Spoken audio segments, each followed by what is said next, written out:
Assalamualaikum warahmatullahi wabarakatuh. Perkenalkan, nama saya Meliza Gita Cahyani, NPM 1811010188, Prodi Pendidikan Agama Islam kelas K. Di sini saya akan menjelaskan untuk menjawab tugas UTS yang diberikan oleh Ibu dosen Eka Suci Indriasari, yaitu sebagai berikut.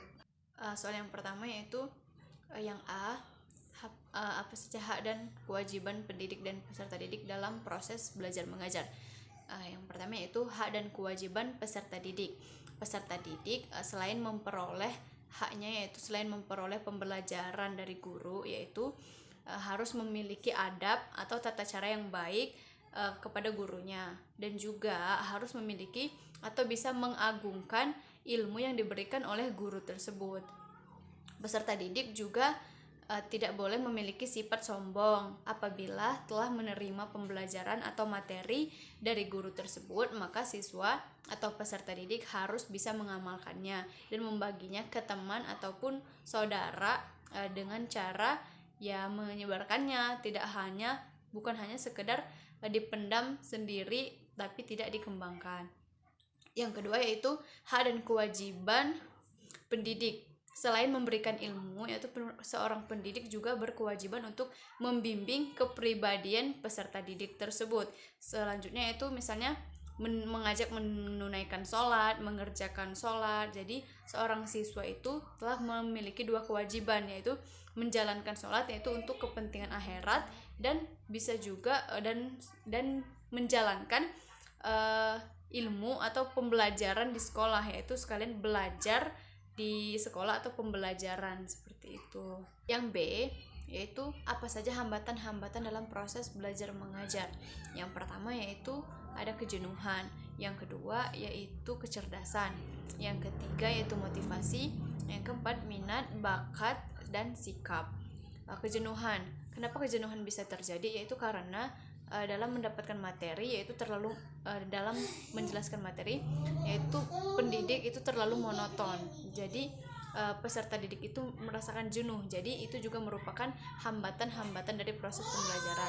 Dan solusinya sebagai calon pendidik, kita yaitu harus bisa membuat pembelajaran itu menjadi aktif dan kreatif gitu, supaya peserta didik tertarik dan tidak merasa jenuh dan bosan dengan pembelajaran yang kita lakukan. Yang kedua yaitu kecerdasan. Kecerdasan yaitu merupakan faktor penghambat kegiatan belajar mengajar, karena dengan kecerdasan sangat menentukan kualitas siswa pada saat sedang belajar. Dan kecerdasan itu juga bisa dikatakan bagaimana siswa itu menyimpan pembelajaran saat kita menjelaskan pembelajaran yang telah kita sampaikan. Dan solusinya apabila kita menjelaskan dan kita memberi pertanyaan ke siswa dan mereka tidak bisa menjawab, berarti dalam kecerdasan siswa itu kurang. Nah, jadi bagaimana caranya, yaitu kita harus bisa menjelaskan dan memberi pertanyaan kepada siswa tersebut apakah dia sudah paham dengan materi yang kita jelaskan. Yang ketiga yaitu motivasi. Motivasi yaitu merupakan salah satu faktor penghambat dalam proses pembelajaran. Apabila siswa atau peserta didik itu kurang dalam motivasinya untuk belajar, maka dia tidak akan tertarik atau tidak ada motivasinya untuk belajar seperti itu. Nah, jadi solusinya kita harus bisa memberikan motivasi terlebih dahulu sebelum pembelajaran dan manfaat yang akan mereka peroleh setelah kita mempelajari materi yang akan kita bahas tersebut. Yang selanjutnya itu minat, bakat, dan sikap. Minat yaitu minat. Bagaimana sih, apa sih minat siswa tersebut? Pasti hambatan juga, karena kalau siswa itu kurang minat dalam pembelajaran itu atau materi yang akan kita sampaikan, pasti siswa tersebut tidak akan melakukan pembelajaran tersebut. Nah, untuk sikap mungkin di dalam sikap itu siswa tuh tidak menyukai teman-temannya atau tidak menyukai gurunya, itu bisa juga.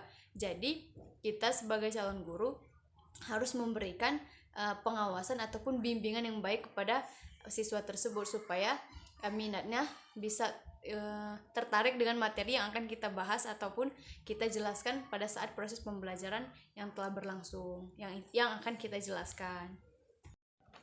Soal yang kedua yaitu menurut saya untuk meningkatkan guru profesional, yaitu yang pertama yaitu meningkatkan kualifikasi akademis guru dengan cara studi S1 atau S2, S2 atau S3. Jadi siswa itu jadi pendidik itu bisa meningkatkan profesionalnya. Apabila studinya sudah tinggi, sudah pasti guru itu profesional. Yang kedua yaitu mengambil mata kuliah yang diperlukan untuk memperkaya wawasan dan meningkatkan kemampuan. Jadi apabila guru itu mau dikatakan profesional, jadi guru tersebut harus menguasai materi atau menguasai mata kuliah atau mata pelajaran yang mereka ambil, bukan menyeluruh tapi harus satu. Jadi mereka bisa menguasai satu, berarti dia sudah bisa dikatakan profesional. Yang ketiga yaitu mengikuti berbagai kegiatan akademik seperti pelatihan dalam berbagai aspek pendidikan. Yaitu mengapa guru harus mengikuti berbagai kegiatan akademik? Karena untuk menjadi guru profesional harus banyak menguasai akademik dari siswa ataupun pelatihan, sehingga bisa menguasai dan bisa dijadikan guru profesional dalam pendidikan. Selanjutnya itu menjadi anggota berbagai ikatan profesi yang terkait dengan bidang pendidikan. Jadi masuk ke dalam anggota ikatan profesi yang terkait di dalam pendidikan. Yang terakhir yaitu melakukan penelitian khususnya yang berkaitan di dunia pendidikan. Jadi untuk bisa menjadi guru profesional yaitu seorang guru melakukan penelitian ke dunia pendidikan. Apakah dia sudah melakukan ataupun sudah bisa dikatakan sebagai seorang guru yang profesional. Upaya sebagai calon pendidik untuk meningkatkan mutu pendidikan di masa mendatang. Yang pertama yaitu meningkatkan kualitas guru. Contohnya itu kita sebagai calon guru harus bisa meningkatkan kualitas kita, bukan hanya sekedar memberikan pembelajaran kepada peserta didik, tetapi juga kita harus bisa membimbing peserta didik bagaimana caranya supaya mereka bisa sekalian bukan hanya sekedar mendapatkan pembelajaran untuk di masa sekarang, bukan untuk mendapatkan pembelajaran yang hanya tentang pengetahuan, tetapi juga untuk mendapatkan pembelajaran untuk ke akhirat nanti, seperti kita membimbing mereka untuk mengajak sholat, seperti itu. Yang kedua yaitu meningkatkan materi. Kita sebagai calon pendidik harus bisa menguasai banyak materi, ataupun jika kita hanya menguasai satu materi, kita harus benar-benar menguasainya supaya kita bisa meningkatkan mutu pendidikan tersebut dan pendidikan yang kita lakukan tersebut tidak monoton dan tidak membosankan. Yang ketiga yaitu peningkatan dalam penilaian metode. Kita sebagai calon pendidik harus bisa memberikan metode atau cara-cara yang baik dalam proses pembelajaran.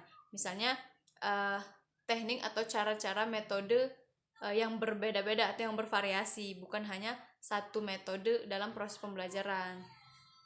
Yang ketiga yaitu peningkatan sarana. Peningkatan sarana yaitu kita memberikan sarana yang baik, ataupun apabila kita tidak bisa memberikan sarana yang baik, kita harus bisa memanfaatkan sarana yang ada. Misalnya kita menggunakan LCD, jadi kita harus bisa memanfaatkannya untuk proses pembelajaran. Yang kelima yaitu peningkatan kualitas belajar. Apabila siswa itu sedang belajar, kita harus bisa meningkatkannya dengan cara harus membuat game seperti itu, game ataupun membuat sesuatu yang menarik perhatian siswa tersebut agar tidak jenuh dan bosan dalam proses pembelajaran. Menurut saya seperti itu. Menurut saya, hakikat globalisasi yaitu suatu proses sejarah yang mana akan membawa manusia ke kehidupan yang saling terikat satu sama lain. Dan itu semua melalui proses, bukan melalui apapun, tapi melalui proses yang panjang yang akan membawa masyarakat ataupun negara ke saling keterkaitan. Dan itu juga terjadi dengan secara alamiah, bukan dari kehendak siapa dan siapa, tapi itu secara alamiah karena dengan perkembangan zaman, jadi semuanya itu akan mengalami proses globalisasi yang itu lebih ke modern dan meninggalkan budaya-budaya lama yang telah diwariskan oleh nenek moyang. selanjutnya yaitu dampak globalisasi dari adanya dampak globalisasi terhadap tradisi pesantren. Dengan adanya globalisasi, pasti banyak menimbulkan dampak buat pesantren. Kenapa? Karena di dalam pesantren, pendidikan pesantren itu hanya yang tadinya menekankan pembelajaran hanya untuk keislaman atau agama, tetapi karena dengan adanya modernisasi atau globalisasi, jadi pembelajaran itu harus digandakan dan bukan hanya mempelajari tentang agama, tetapi juga lebih ke umum juga untuk menghadapi perkembangan zaman. Jadi di dalam pendidikan pesantren itu harus bisa menguasai materi-materi seperti di sekolah umum, bukan hanya tentang agama, tetapi yang di agama juga lebih diutamakan. Dan juga bukan berarti anak pesantren itu tidak bisa menguasai materi-materi di sekolah-sekolah umum.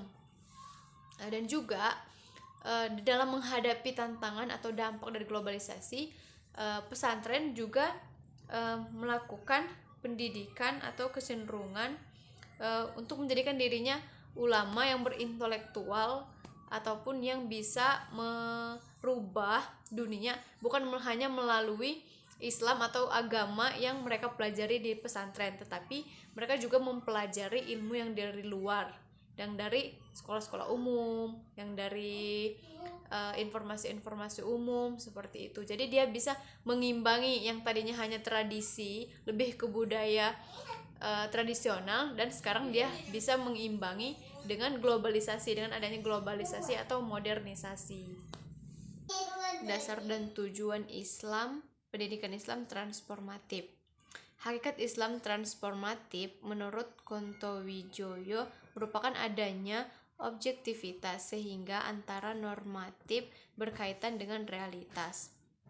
Sedangkan pandangan Muslim Abdurrahman, hakikat Islam transformatif adalah adanya dialog antara kebutuhan konteks dengan teks suci agama. Tujuan Islam transformatif menurut Kontowijoyo adalah merumuskan ilmu Islam transformatif atau ilmu sosial profetik berlandaskan cita-cita etik dan profetik, yaitu humanisasi, liberasi, dan transendensi.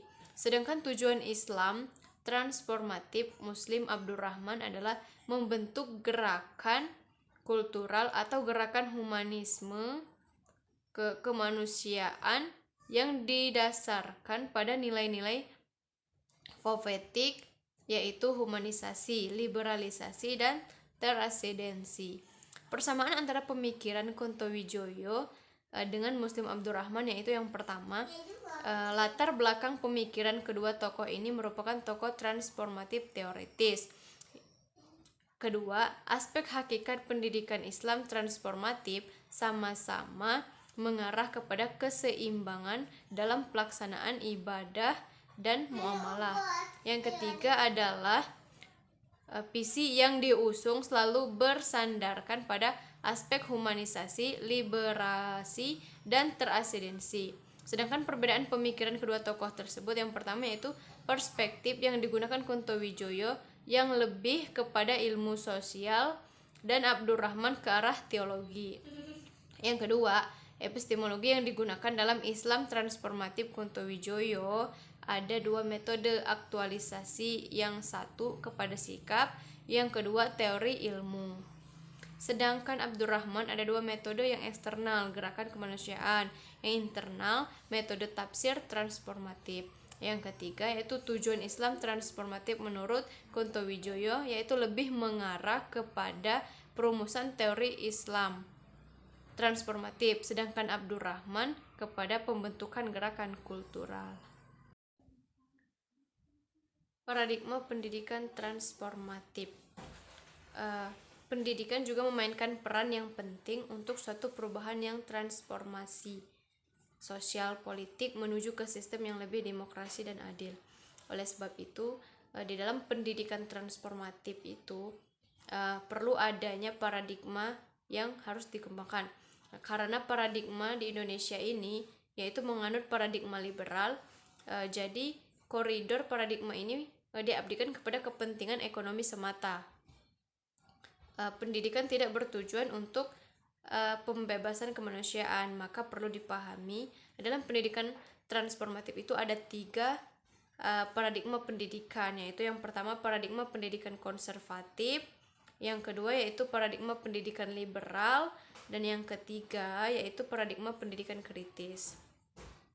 Di dalam paradigma pendidikan konservatif, yaitu dalam bentuknya yang klasik atau awal, paradigma konservatif dibangun berdasarkan keyakinan bahwa pada dasarnya tidak dapat merencanakan perubahan atau mempengaruhi perubahan sosial.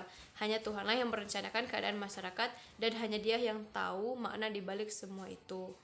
Di dalam paradigma pendidikan liberal, yaitu kaum liberal mengakui bahwa memang ada masalah di masyarakat, namun bagi mereka pendidikan sama sekali steril dari persoalan politik dan ekonomi masyarakat. Selanjutnya yaitu paradigma pendidikan kritis. Paradigma pendidikan kritis yaitu pendidikan bagi paradigma kritis merupakan arena perjuangan politik. Jika bagi kaum konservatif pendidikan bertujuan untuk menjaga status quo, sementara bagi kaum liberal ditujukan untuk perubahan moderat dan acapkali juga pro status quo. Maka bagi penganut paradigma kritis menghendaki perubahan struktur secara fundamental dalam tatanan politik ekonomi masyarakat di mana pendidikan berada. Dalam perspektif ini, pendidikan harus mampu membuka wawasan dan cakrawala berpikir baik pendidik maupun peserta didik, yaitu menciptakan ruang bagi peserta didik untuk mengidentifikasi dan menganalisis secara bebas dan kritis diri dan struktur dunianya dalam rangka transformasi sosial. Baik, demikian yang dapat saya sampaikan. Apabila ada salah kata, saya mohon maaf. Kepada Allah saya mohon ampun. Saya akhiri. Allahumma afiq ila aqwamit thoriq. Wassalamualaikum warahmatullahi wabarakatuh.